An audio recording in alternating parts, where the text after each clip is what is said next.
Hello everybody, welcome back to the channel. This is Throwback Thursday on this channel. So today we have to talk about 28 Days Later is getting a sequel. And then of course we'll have our Throwback Movie of the Week. So let's jump right into that. Okay, so the announcement just hit that 28 Days Later is getting a sequel. Danny Boyle and Alex Garland are bringing us a new movie called 28 Years Later. Now, this is important because this movie is in fact going to be not one, not two, but three. It's going to be a trilogy of movies if they have their way. So, we still don't know a lot of information about this movie, but what we do know is they plan to make it a trilogy, and Danny Boyle and Alex Garland from the original are once again collaborating to make this happen. And that's kind of cool because this movie, 28 Days Later, actually broke the way we think of zombies. Even though they were, you could argue they weren't exactly zombies, but they were zombie-ish. And they broke the mold in that they were moving really fast. They were able to catch up with you. They were, in fact, able to be more terrifying than zombies from previous movies. And this movie sparked a sequel. The sequel was released in 2007 and it was called 28 Weeks Later. And although Boyle and Garland were executive producers, they in fact did not direct it. It had Juan Carlos Fresnadino directing it, and it had a higher budget. A higher budget didn't help this film because the film already had found success. It had become one of those cult classic films that you really have to see to believe. It's one of the films that's kind of underrated and slowly became more popular as time went on. So it doesn't shock me that there has been talk every time they see each other about doing a sequel. And now this sequel has turned into the option to have a trilogy. It would see both of them involved, and that's not a bad thing. So that's the news. That's what we know. But what can we actually expect of this movie? Because this is kind of one of those things where if they do it wrong, if they don't give us something new, it's going to hurt it. But then at the same time, if they do something drastically different from the original, it's also going to hurt it. But look, it's been 22 years in real life.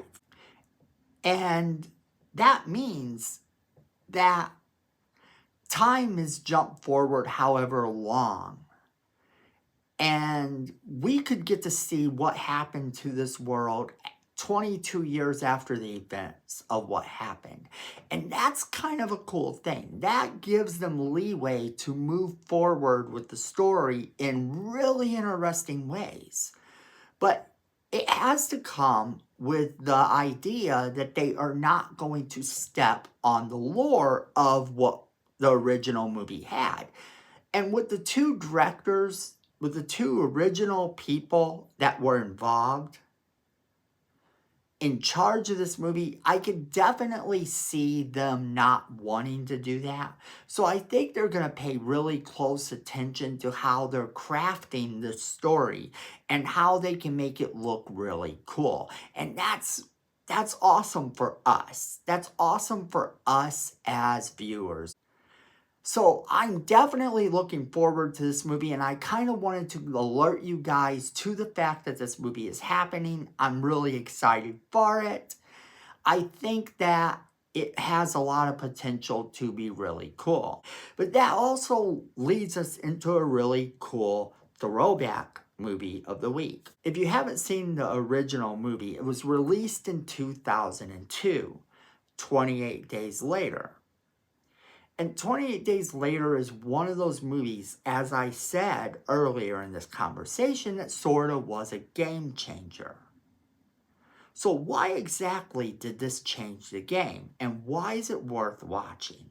To put it quite simply, the movie takes place 4 weeks after a mysterious virus has spread across the UK, and now people are staggering to survive. So it's one of those types of movies, but it brought a whole nother element to itself that made it in fact pretty cool. This post-apocalyptic horror film changed the way people looked at zombies because it kind of did deal with something other than a direct zombie, a virus that rushed through all of England, and the survivors really had to sort of fight to survive. And that is everyone's biggest fear. That is people's biggest fear, is that something's going to happen and society is going to have to fend for itself. We see post-apocalyptic films all the time. We see post-apocalyptic films with monsters that have landed on Earth or been hidden somewhere on Earth that are suddenly out and about, and we have to stay quiet or we have to survive somehow. And this movie kind of paved the way for a lot of those films that came after, with its particular type of branding, with its particular type of filming that it did. The film actually grossed $8 million the year it came out, making it one of the most profitable horror films of the year. And that says a lot, because there were some good horror films that came out. But to have something that kind of dived into your need to survive is always something that makes for a really good horror movie. And I don't know about you, but I love a good zombie movie as well. And these were close enough to zombies that you might as well call them zombies. The virus in the movie is called the Rage virus. It's unleashed on Great Britain after an infected chimpanzee is freed from its cage in a laboratory and by animal rights activists. And then within seconds, it escapes and everything just kind of goes from there. I actually highly recommend this movie. If you can get it on DVD, the DVD actually comes with 3 alternative endings that are all kind of worth watching. There is a whole bunch to this movie, and I would recommend that you watch it, especially being that we have now just gotten a possible trilogy coming. But if you have seen this movie, I want to know what you think.